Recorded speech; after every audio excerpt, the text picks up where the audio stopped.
got to prepare. Zika cases mount in South Florida, and so does the fight to contain it and fund prevention and research, and also zap those mosquitoes. Most everybody has endorsed me. Trump all but takes the title presumptive nominee. South Florida GOP leaders take turns in saying no thanks. It's a powerful. Carnival's first historic cruise to Cuba returns to port. Our crew is on board, and we will connect with them at Port Miami Live. Good morning and welcome aboard. Today we begin with the problem and the politics of Zika. Just in the last 48 hours, Major League Baseball moved a Marlins series planned for Puerto Rico later this month because of players' fears. Zika certainly is here, and public health officials fear it's going to get much worse. You may be saying to yourself, hey, I'm never going to catch Zika. I'm not going to Puerto Rico, Brazil, or any place where Zika has broken out. But Zika has arrived in Florida via travelers from infected areas. In fact, 3 new cases late this week bring Florida's count to 105 confirmed Zika cases. More than half are in South Florida. There are 42 cases in Miami-Dade right now, the most in the state. 15 cases in Broward County, and we may say none so far in Monroe County. What we've done so far is we've worked with the CDC to get as much information out as we can. We've had 2 conference calls with healthcare providers. We also have gotten the test kits, both if you think you have Zika right now or if you think you have the antibodies. So we have those. We've tested over 1,000 people so far in the state. But you can see what's happening in South America. You can see what's happening in Puerto Rico. We really have to get ready for this. I'm going to do everything I can to make sure it doesn't spread. But let's all get ready. Let's become knowledgeable. So what I'm going to do next week is I'm going to go to D.C. and ask Congress and the White House. They've got to work together. They've got to think about the safety of the citizens around the country. Now my focus is Florida. They've got to have the right amount of funding. Also, Senators Bill Nelson and Marco Rubio are lobbying as well for $1.9 billion to fight Zika. The amount, as a matter of fact, that the president has requested. Meantime, the administration has transferred nearly $600 million so far, money from the fight against Ebola, which by all accounts will have to be replenished there. And joining us now is one of South Florida's preeminent figures in the fight against Zika, UHealth Dr. Christine Currie, who is still treating several patients who have contracted the disease. Dr. Currie, good morning. Great to have you come in. Thank you for having me. All right, so I think that the level of awareness in our community about Zika is only now beginning to grow. How seriously should we take this? I think it's something we should take really seriously. It's not yet in the mosquitoes in South Florida, but it's something we're worried about. So I think education right now is really important. The World Health Organization actually declared the public health emergency on February 1st. So February, March, we're into the 3rd month. What has been done since February 1st to advance the protection, advance a vaccine, what has happened? So I think there's been a lot of motion in the last few months as there has been an increase in public awareness and an increase in funding. Specifically in Florida, the majority of hospitals have created workflows and protocols to be able to address patient concerns. The state of Florida has begun thinking really aggressively about mosquito control and prevention of transmission to the local mosquitoes, and I think we're trying to educate our patients. All right, a couple of very basic questions are in order, and the first would be, what are the symptoms? I mean, if you think that you may have Zika or contracted it, how does it manifest itself? Sure. So for example, if someone has traveled to an area where Zika transmission is ongoing, they may have a sudden onset fever, rash, joint pain. They may notice red eyes or conjunctivitis. All of those are symptoms that can be related to Zika. And without a vaccine, how do you treat it? So at this point, it's supportive treatment. It's recognition of the illness and then making sure that the patient is stable and well. Tylenol? So acetaminophen or Tylenol is very reasonable. We're trying to avoid things like Motrin until we really know what the diagnosis is, because it can have some complications if you've diagnosed the wrong disease. You know, we were looking at video of mosquitoes because that's really ground zero. We were talking earlier, we actually had invited people from the Department of Health and both the Miami-Dade and Broward health departments who keep funneling us to mosquito control. And so the Aegis aegypti mosquito, which is also responsible for carrying things like dengue fever and yellow fever, Is it this particular mosquito, or are we to be wary of all mosquitoes in South Florida, of which there are countless numbers? Sure. So I think that the species that you mentioned is the most predominant in terms of the potential for Zika transmission, but as a person walking around, you don't know what mosquito is biting you, and True. so that's why all mosquito control is really important. Yeah. But certainly South Florida has the type of mosquito that can potentially transmit Zika. Dr. Currie, I think that we all are aware by now that Brazil has sort of been the epicenter of Zika thus far, and I think there have been roughly 1,000 cases of babies born with microcephaly. Why don't you explain to us, what is microcephaly? So microcephaly simply means small head. It's just a description of a baby that's born, and the brain and the head are smaller than what's considered normal for the time of delivery. The challenge is we don't really know what the outcomes are going to be for many of these babies in terms of disability and function in the long term. But a much smaller than normal head and undeveloped brain, these children, sadly, tragically, probably are never going to have full capacity as a normal human being, will they? So I think that should be part of the concern, is that they may have lifelong problems with mentation and feeding and learning, potentially never meeting milestones as children. And in the length of their lives, from what little I have learned, Time magazine has an excellent cover story this week. Some of these children do not live beyond the age, they don't believe, will not live beyond the age of 2. Yeah, and I don't think we fully know the spectrum of problems yet, because it's such a new epidemic and the babies born in Brazil are still very young, so knowing their trajectories, I think, is very uncertain. It brings up a whole other, long-term, a generation of Zika babies presents all kinds of long-term issues. But, you bring something up, and I think it's really important in looking at a disease or an infectious disease. We know from this outreach, we know it's dangerous for pregnant women. We just talked about that. We know that there have been cases of, I want to say it right, Guillain-Barré disease, a neurological disease, and we know that there has been a death in Puerto Rico. What don't we know? Is there concerns that we just don't know any other serious results or effects? I think whenever there's a new epidemic, we have to be patient in thinking that we know everything that's possible. We have to be vigilant in listening to our patients about their signs and symptoms when they present with disease, and we have to be rigorous as a medical community in collecting information and sharing information. And all that costs money? Well, and the Obama administration is asking Congress for $1.9 billion. Congress thus far has allocated, as I think Glenna said earlier in the program, nearly $600 million that have been set aside for Ebola.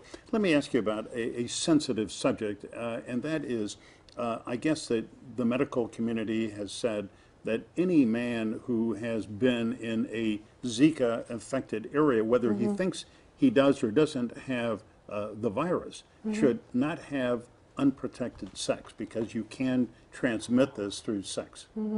I think it's a place or an area of tremendous research right now, but it's very concerning for couples where either the female or the male partner are traveling to Zika-affected areas, because there has been documentation of sexual transmission. So when a couple is trying to get pregnant, or when the female partner is pregnant, there have to be really open conversations with healthcare providers about how we protect each other. Right. So mosquito, just to be clear, is mosquito transmission, sexual transmission, is there another way? Are there other ways that possibly Zika can be transmitted human to human? So as we're learning more about the virus and detecting more, certainly we're concerned about blood or organ transplantation. I don't think there's been any documentation at this point, but certainly the conversations are the same as they are with any virus in learning about how it's transmitted from person to person.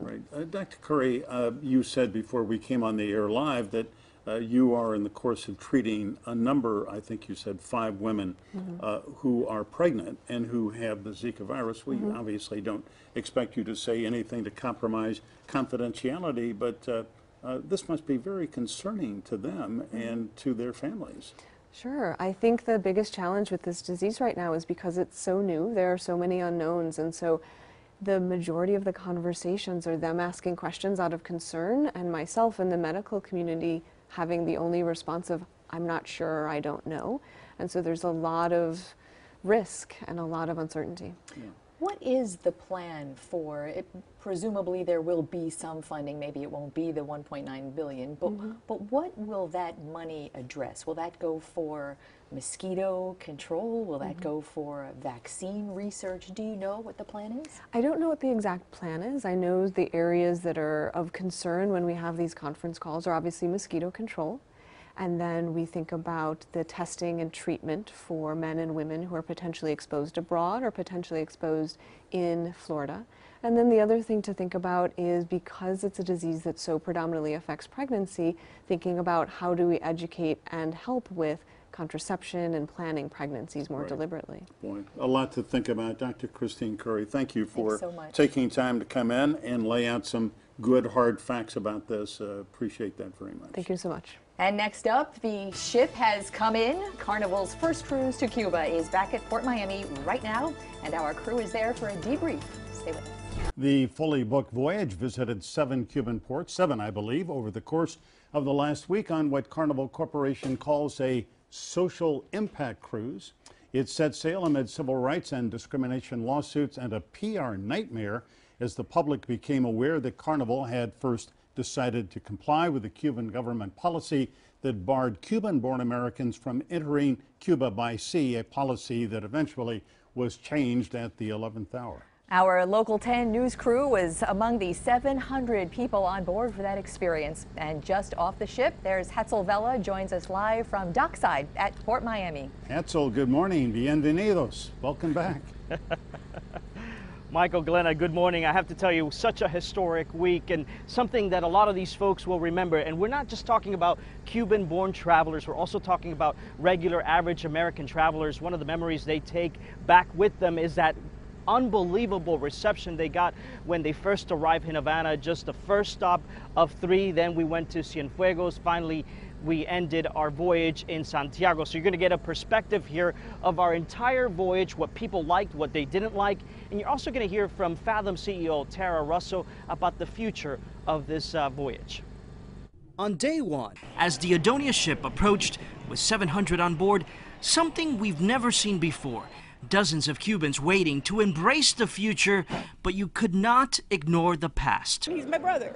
He's my little baby brother. Her little brother is Arnie Perez, the first Cuban-born passenger to get off the ship. He's also Carnival's point person in getting this done. But for them, it was personal. His father wanted to come back, but died back in October. So in his honor, Perez brought his father's driver's license. He's with me. He's with me here. Stepping off the ship for some meant so much more than the history the Adonia brought with it. Total strangers, but as soon as Ana Garcia says she's Cuban, the crowd goes wild. A warm welcome from people Garcia has never even met, but the connection is there.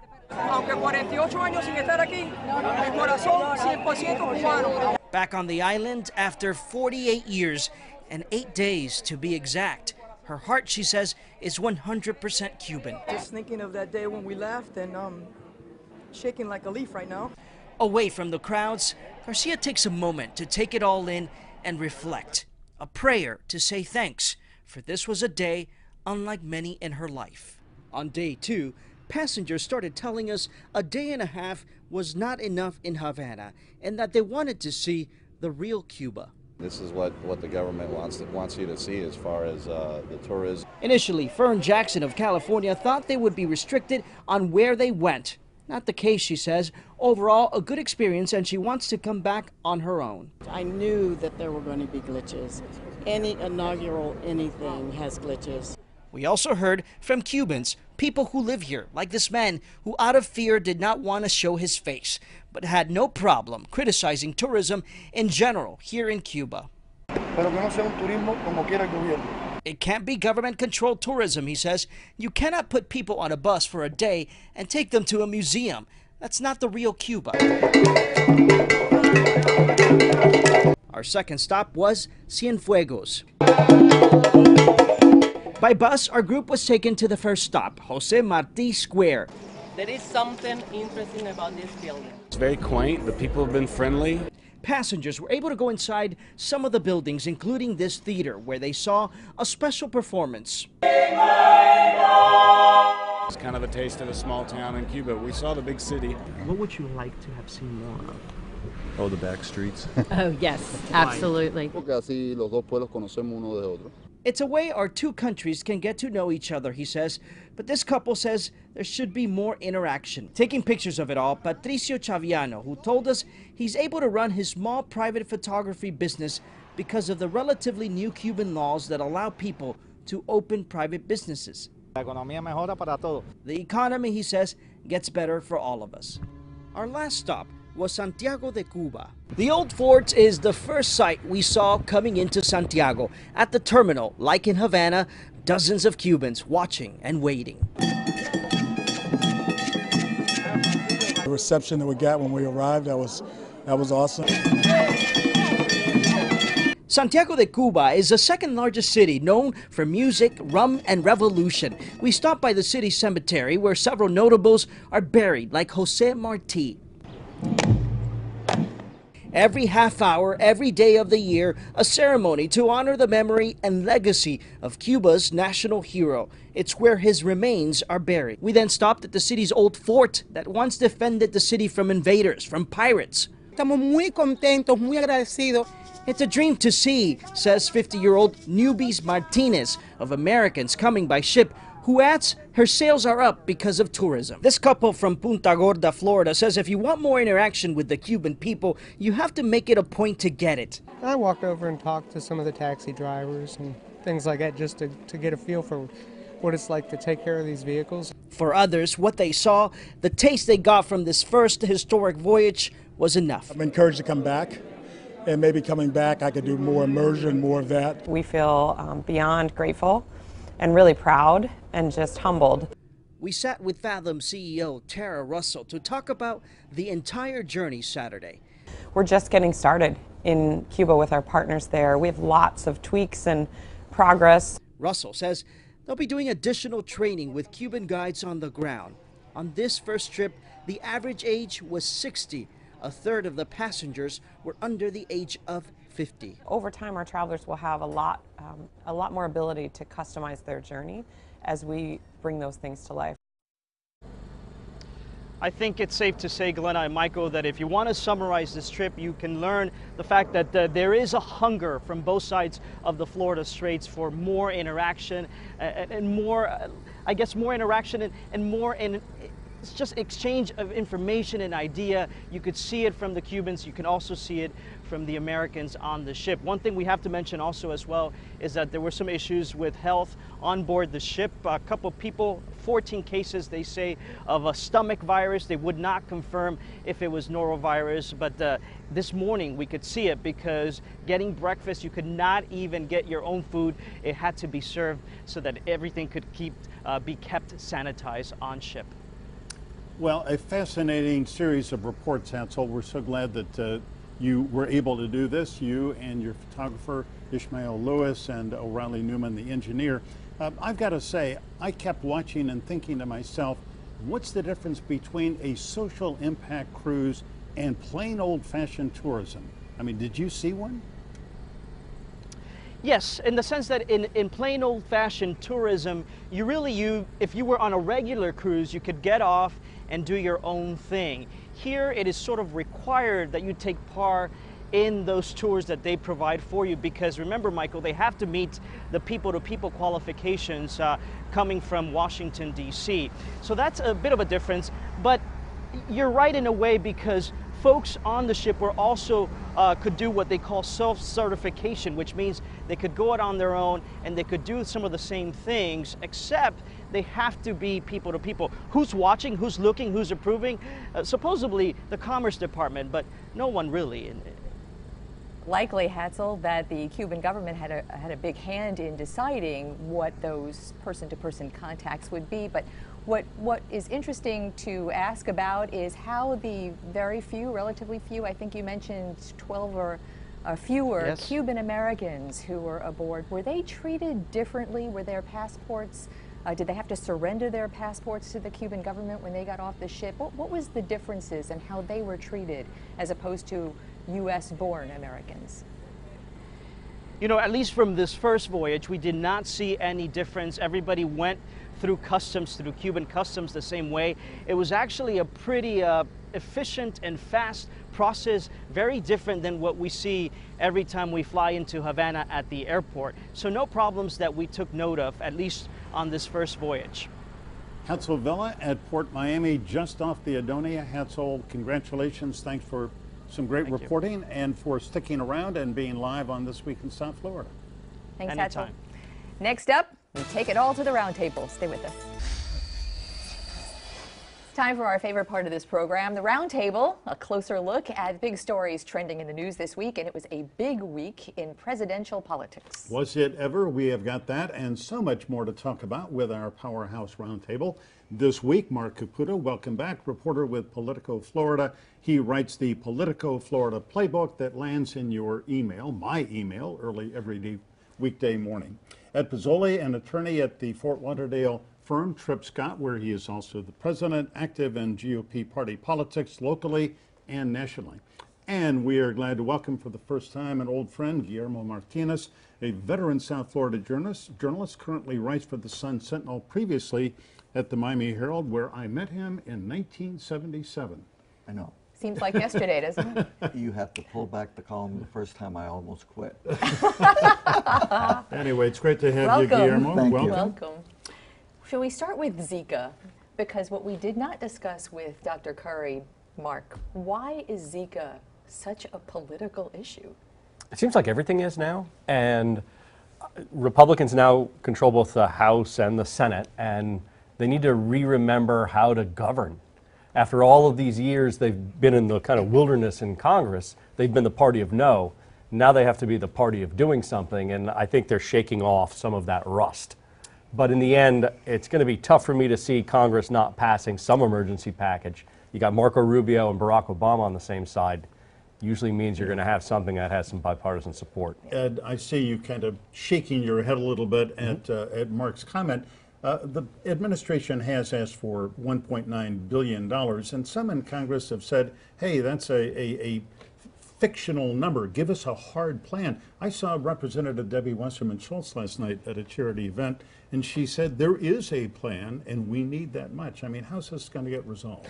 I think it'll get resolved. Look, you had Rick Scott up there. I mean, so you had Rick it's another Scott, good example. Barack Obama, and Marco Rubio all on the same page on this to bring resources to Florida. The state is doing everything it can. Sure. Excuse me. The governor was asked Thursday in Miami, are you going to go up there and support $1.9 billion? And he said, I will support the right amount. So he's not on board for the full appropriation the president wants. Well, I'm not so sure anybody really knows the impact yet. I mean, in talking to Dr. Currie, it looks like the state is trying to get ahead of this with mosquito nets and spraying and whatnot, and funds from Washington. The exact number really is unknown. Yeah, I will say, I think the governor has been right on top of this. I think he's done a good job of trying to get out in front of it. Well, South Florida really is a perfect storm for Zika. You have not only mosquitoes, you have the warm weather coming up, moist weather, and you have an international airport. Yes, absolutely.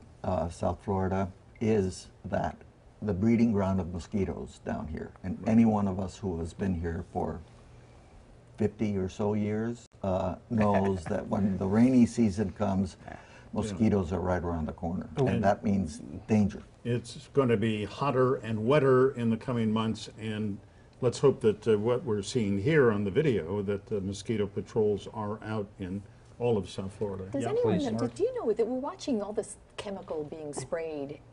Is that harmful? Are there side effects of chemicals? Oh, definitely.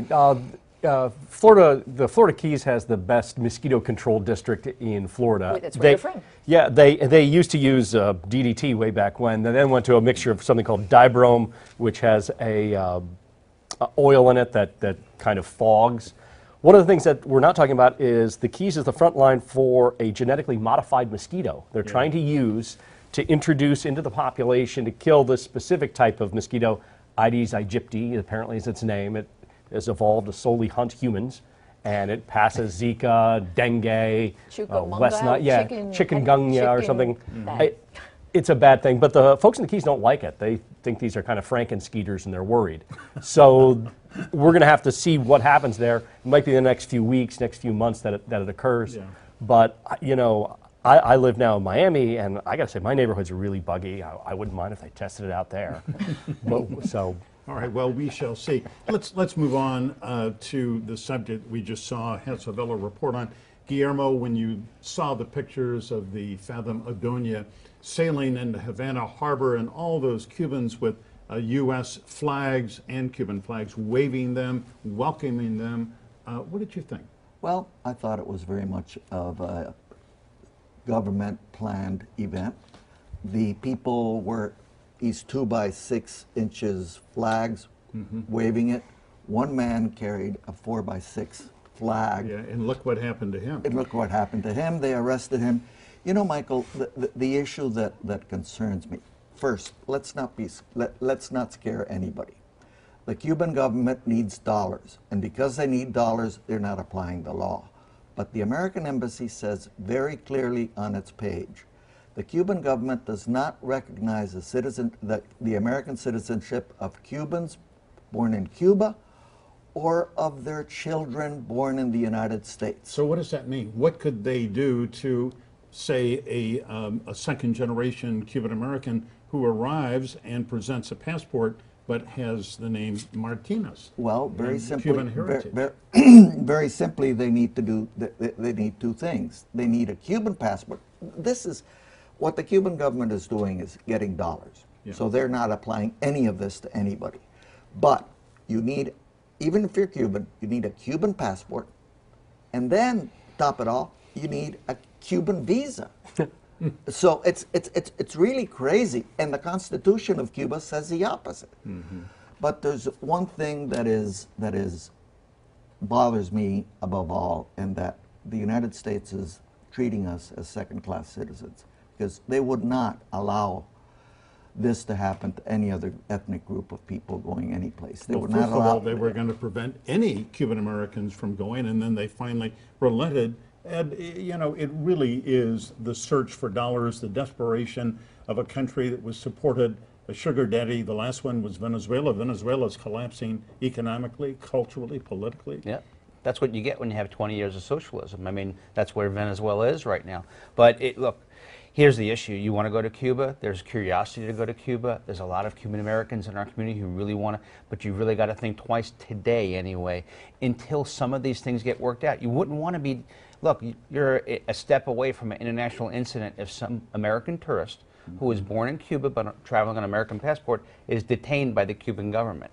I don't want to see that, and I understand the need for dollars, and I think the opening up in the long run will be helpful, but the Cuban government, in its intent, it comes out very poorly. And this deal that we cut, the Obama administration's deal, didn't go far enough to protect like Cuban-born American citizens from going there and being able to travel freely. I mean, you're right, Mr. Martinez, absolutely right. You know, the irony of it, and this was pointed out by Andreas Oppenheim of the Miami Herald, that the Cuban Revolution, one of the things they were revolting against was excess and hordes of tourists coming to Batista's casinos.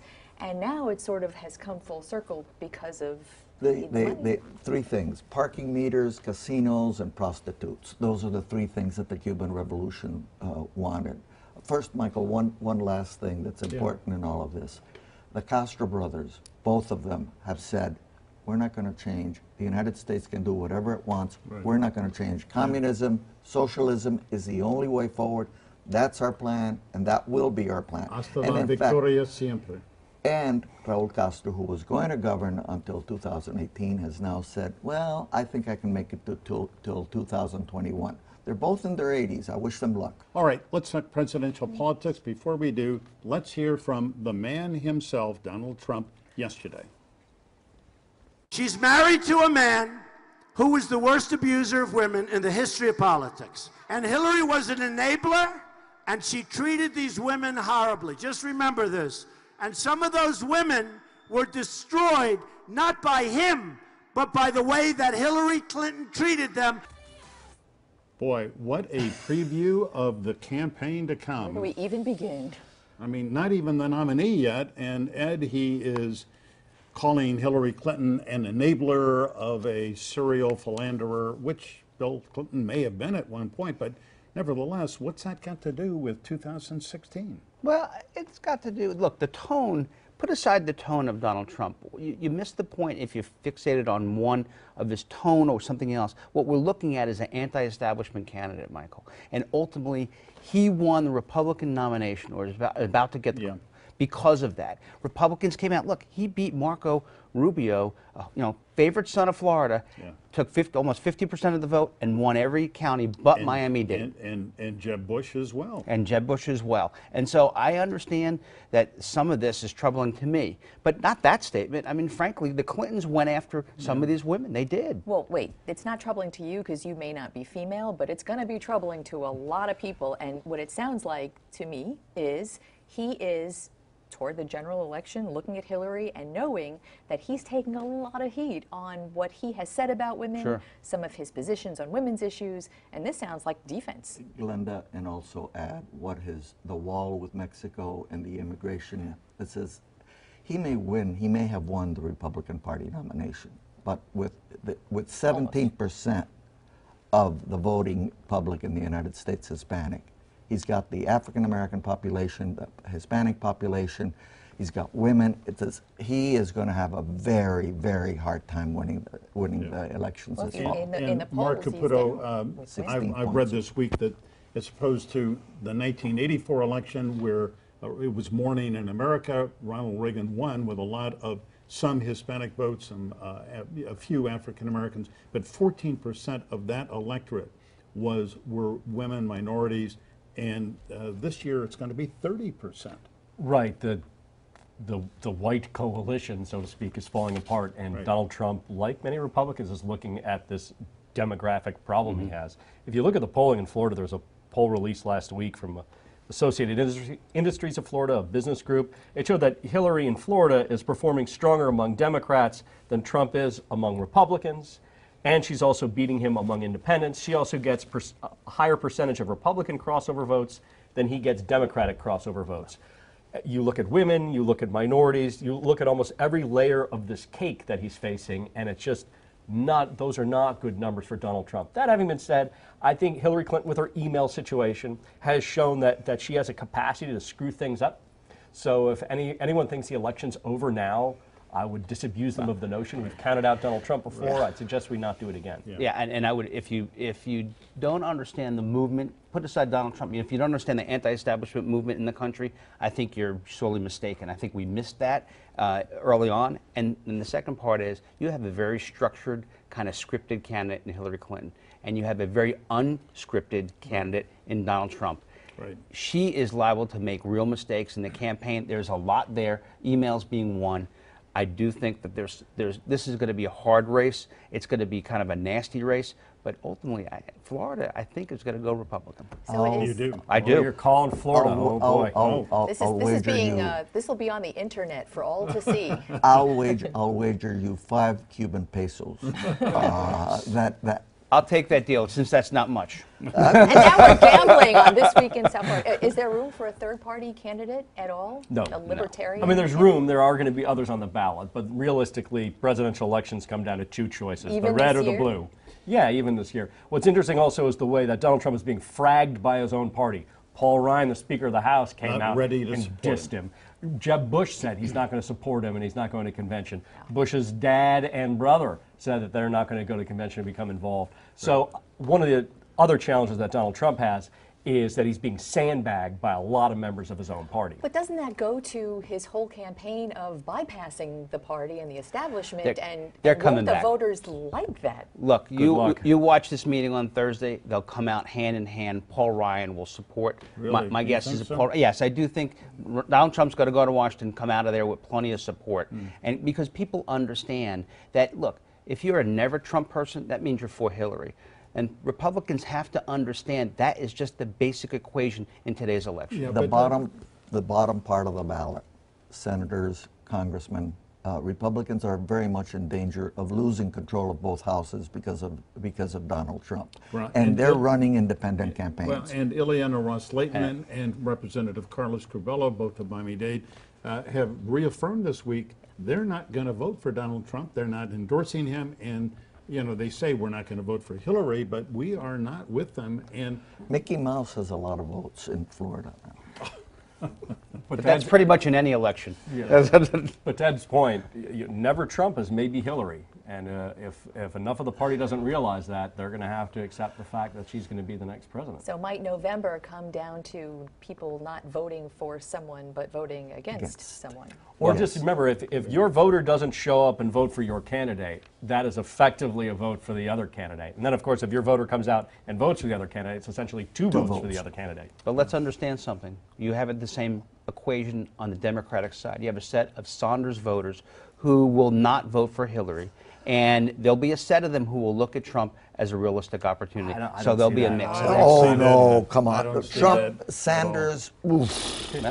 And you're a Republican. Look, it's a circle. They're pointing out the same issues. Their solutions are totally different, but they're pointing out the same issues. You have made a lot of predictions here this morning. Well, you're going to hold this to me, right? We're going to hold them to you. We have this, you know, digitally recorded. We can come back to it, although I was reminded that about a year ago in a perspective commentary in this program, I said that Donald Trump was really not a great candidate, shouldn't be the nominee. So I can eat a little crow as well. I mean, I still don't he's going to put that in one of his still don't ads. think he's a great nominee, but he is the nominee. He is the nominee. And so there's a reality. Whether I like it or not, I support a Jeb. But look, at the end of the day, he's the nominee. And so your choices are Hillary or Donald Trump. It's a long way to November. On that point, I think that we are going to bring this roundtable to an end. Guillermo, Mark, Ed, thanks a million. So glad to have you with us. All right, next, Bob Norman tracks down a former Broward Health Department head who we learn is one of the targets in the broader corruption investigation.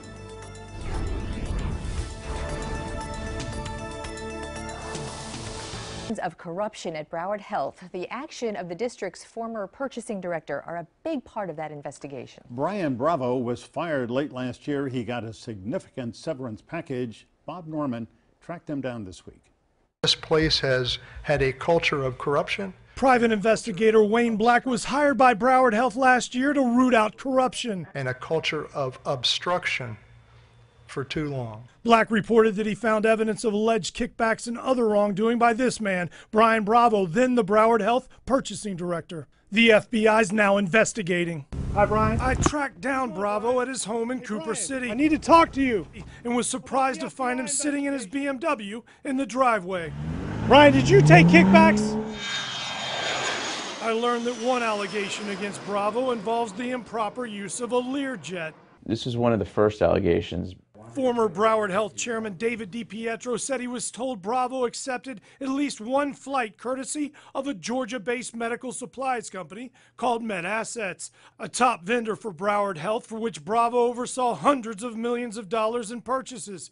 Bravo was allegedly flown from Haiti to Fort Lauderdale Executive Airport in 2010. He turned on his cell phone and called the president of MedAssets, and a private jet was sent down to Haiti. DiPietro said he couldn't substantiate the allegation, but Dr. Peter Johnson, a Broward Health pathologist shown here, said he was on the flight at Bravo's invitation. He said FBI agents recently questioned him about the flight and told him he was not a subject of the investigation. MedAssets' parent company, Vizient, released a statement acknowledging a plane owned by the then MedAssets CEO had flown back and forth to Haiti at the time, but said Bravo's name was not on the plane's manifest. We have no evidence of any improper dealings between MedAssets and Mr. Bravo, the company said, adding they are cooperating with the FBI in the case. Another allegation is that while this company, Sato Global Solutions, was vying for a Broward Health contract, Bravo told the company it could get that contract so long as it hired him as a consultant. Sato President Mike Beatles confirmed the allegations on the phone. It was represented to me that Bravo wanted to become a consultant, Beatles said. We operate an ethical operation. It didn't feel right, it didn't sound right, and I told my team, let's walk away from this. Despite the allegations, Broward Health gave Bravo an $80,000 severance package when it terminated him in December. Last week, we found Bravo moving out. He refused to come outside. Hello, Brian. Now, I got Bravo on the phone, and he refused comment, citing that controversial severance agreement. In the video report, I'm Bob Norman, Local 10 News. Bob, thanks. And Bob reports investigators have been able to recover Bravo's district-issue cell phone. Still to come, my personal perspective. What about Mother's Day and my mother? Before we leave you this morning, a personal perspective about mothers, and especially my own.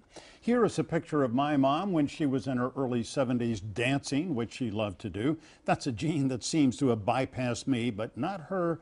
Her spirit is still dancing somewhere. Her name was Elizabeth Caroline O'Brien Putney, Betty to her friends, Mom to me and my brother. As I've grown older and had a chance to raise a family of my own, I came to realize she was a great mother. It wasn't easy with two active boys. She was up to it, though. She was up to just about anything that came along. She was resilient and strong. But here's the most important thing. My mother gave me unconditional love. It made all the difference. We see kids all the time in handcuffs and prison uniforms who never got that kind of love. What a pity. Sure, my mom would get angry when I did something wrong. She was ready to dispense various levels of punishment. When I was really bad, my dad would be called in to apply a few whacks to my backside. I somehow survived it. My mother was not a saint and didn't aspire to be. She was a flesh and blood human being with plenty of quirks and idiosyncrasies, but I think they were endearing. She also had wit, style, and grace. I would like to think any good qualities I've got are directly attributable to her. I hope you've still got your mom with you on this Mother's Day so you can dote on her. Sure, take her to brunch or dinner, give her flowers and cards. Most of all, give her thanks for her love and her sacrifice. You've only got one mom. It's a good day to let her know you think she is the best in the world. I know mine was. That is my perspective for this week. Hope you have a great Sunday. Remember, as always, stay informed, get involved. Happy Mother's Day. Happy Mother's Day to all the moms. Happy Mother's Day, Mommy. See you in a few minutes. Meanwhile, connect with us. Here are all the ways you can reach us by email and Twitter. We love to hear from you about any topic you like. Have a beautiful Mother's Day and a beautiful Sunday.